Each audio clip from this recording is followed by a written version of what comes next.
Get in, gamers, we're kicking some pirate booty tonight. God, these glasses are doing wonders for the lighting in here. I should do this more often. Normally my eyes are getting barbecued. Welcome to Rayman 2, the sequel to a ridiculously hard but colourful game that turned Rayman's world into a technological terror. Recently I played it for the first time in years, specifically the N64 version, because oh my goodness, there are so many ports of this thing. There's one for the N64, there's one for the Dreamcast, there's one for the PC, there's one for the PS1, there's one for the PS2, there's one for the Game Boy Color, there's one for the Nintendo DS, and there's one for the Nintendo 3DS, and so on. I was originally planning to do a video looking at all of them, but no way, man. You can't make me. I refuse. I refuse. Instead, we're diving into the N64 version and answering the age-old question: does it still hold up? The story in Rayman 2 is that pirates have taken over, shattered the heart of the world, and enslaved everyone. Well, that wasn't very harmonious of you, was it, Razorbeard? Oh yeah, Razorbeard is the captain of the pirates. He shows up in a few cutscenes and acts as the final boss. He's alright, I guess. It's not very threatening, but this is Rayman we're talking about. Well, I say he's not very threatening, but he did manage to capture Rayman.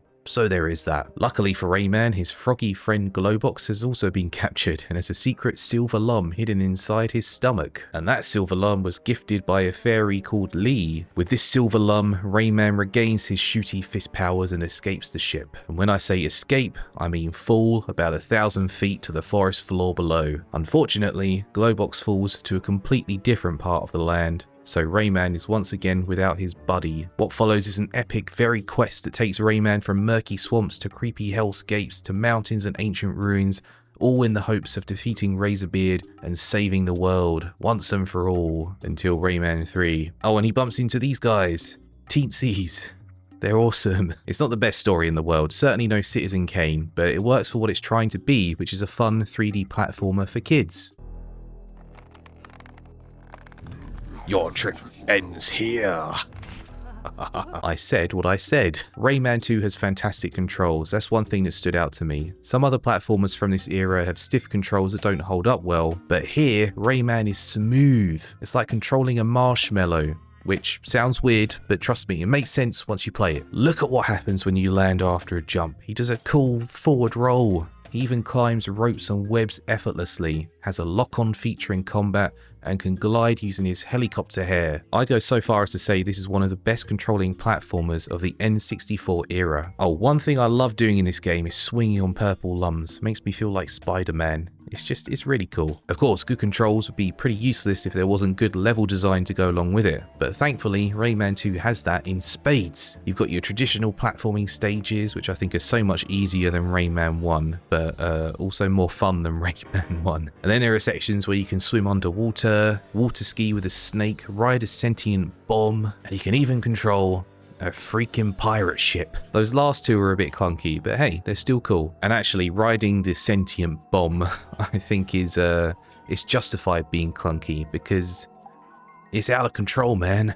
It's out of control. My favourite level is called the Precipice, which is basically a chase level on a cliffside where a pirate ship hounds Rayman the entire way. On every port except the N64 version, it's accompanied by an amazing piece of music that features the main theme of Rayman 2. In the N64 version, the theme doesn't play. No idea why. Still a great level, but I was really disappointed. The N64 soundtrack is different to the other versions in general, mainly because of the limitations of the cartridge. It's still great, don't get me wrong, but if you play the Dreamcast, PS1 or PC versions, you'll hear CD quality audio instead, and in my opinion that's just so much better. But one thing the N64 does do well with is the visuals. Look, I know these textures aren't exactly The Last of Us quality, but I think they hold up, at least when playing on a Switch 2, where the resolution is better than it is on an actual N64. But even beyond resolution, the art style is very distinct, ethereal, and makes Rayman's world a joy to explore. This thing could have been turned into a movie, an animated movie. I know there was that animated series, but let's not talk about that. There's a lot to find here. Yellow lums,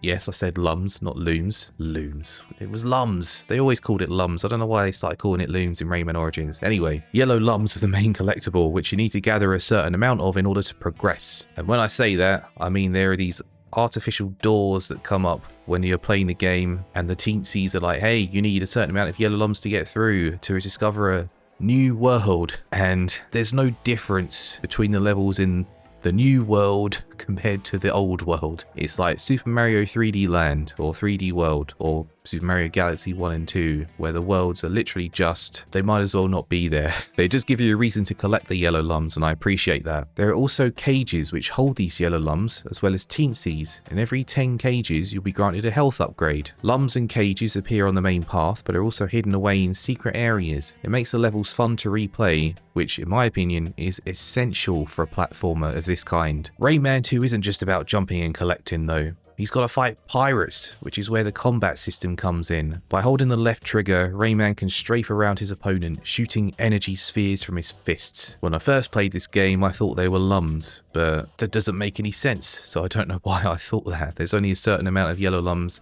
in the game, so I don't know why he would be shooting them from his fists. No, they're energy spheres. Enemies have invincibility frames, so you can't just spam, but generally, these fights will be over quick. The difficulty is, well, there is no difficulty. To be honest with you, it's super easy. Fighting these pirates is no trouble at all, but I don't mind because it's fun, and that's what matters most. It's not the most complex combat system I've ever seen in my life, but it's fun. But I haven't even touched on the best part of the game yet, baby Glowbox racing. If you collect all the yellow lums and cages in a level, you get access to a bonus level, which in the N64 version is a mode where you button mash to make one of Glowbox's kids race against a pirate. You have to button mash the A and B buttons just constantly, and it's really carpal tunnel syndrome-y, and it's yeah. Now, I don't know if it's random or dependent on the level that you've completed, but Baby Glowbox constantly surprised me by taking different routes. But best of all, if he wins, then Rayman gets access to Golden Fists of Fury. They're not actually called Golden Fists of Fury, they're just called Golden Fists, but still. They power up his energy shots, but after taking 3 hits, they disappear. Still, it's cool stuff. There are also 2 levels called the Walk of Life and Walk of Power, where Rayman has to keep up with Lee in the time limit. They feel a bit like the precursor to the tricky treasure chests from Rayman Origins. They have rewards at the end, so they're worth doing, but also they're just fun to play. Actually, they were quite stressful as a kid, but nowadays, just fun. One thing Rayman 2 doesn't have is a lot of true boss fights. There are a few, but they're quite easy. And there's one that I wouldn't even consider a boss fight. But the final boss, oh my god, the final boss. It got on my nerves so much. It's different in the PS1 version and arguably better.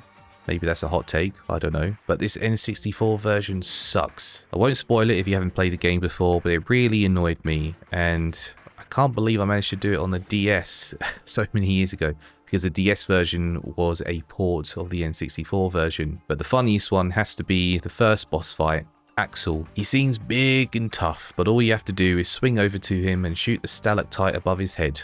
And that's it. Cool idea, but they should have made it 3 stalactites instead of just 1, just to pad things out a bit. Poor Axel, he really gets the raw end of the deal here. There's one big problem with the Switch's N64 version though. You can't save or load the game. Rayman 2 needs a controller pack to do that, but the N64 emulation on Switch 1 and 2 doesn't emulate controller packs, so you can't do that. You do have the ability to use save states, which works fine, but remember, if you want to replay all the levels, make sure you have a save state before entering the final level, because the end screen is infinite and requires resetting the game. That's a thing that used to happen back in those days. I remember Zelda games used to do the same thing. But one cool thing about playing on the Switch is the rewind feature. Every N64 game has this option. So if you want to save some time, just hold down the minus button and you'll be able to take yourself back a few seconds if you make a mistake. It's incredibly handy, and I'm not ashamed to admit I used it a fair bit. I've beaten this game multiple times before, I've got nothing to prove. So in conclusion, Rayman 2 holds up really well nowadays. Surprisingly well, actually. Shockingly well. I can't stress enough how good the controls are in this game. The camera can be a bit funky at times, but it's nothing too egregious. The level design is what makes or breaks a platformer, and here it's so much fun. It's varied in its gameplay,